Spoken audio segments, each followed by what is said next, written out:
आपल्या बॉडीमध्ये हॉर्मोन कोण आहेत? Yes, what is the meaning of hormone? So hormone was discovered by the scientist that is Bayliss and Starling हा scientist होता ज्यांनी हॉर्मोनचं डिस्कवरी केली 1902 मध्ये.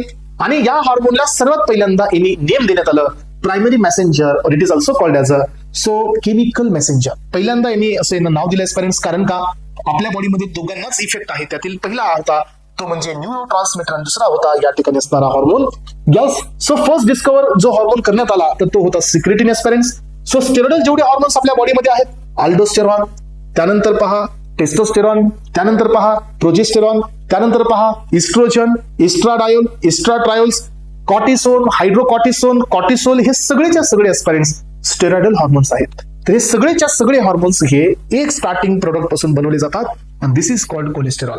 Very very very important point aspirants, हा एक्झाम मध्ये येऊ शकतो की जेवढे स्टेरॉइडल हॉर्मोन्स असतात यांचं सिंथेसिस कोलेस्टेरॉल पासून होतं. कॅटेकोलामाइन्सचे पण आपल्याकडे काही हॉर्मोन्स आहेत एस्पेरेंट्स. कॅटेकोल म्हणजे कोण असतं?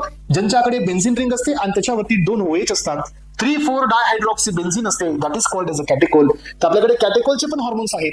कॅटेकोल्स मध्ये निफिनेफ्रिन आहे, नॉन एफिनेफ्रिन आहे, डोपामिन आहे. हे या ठिकाणी न्यूरो ट्रान्समिटर्स पण आहेत aspirants, and this all are recognized as a hormones. यांना आपण हॉर्मोन्स बी म्हणतो.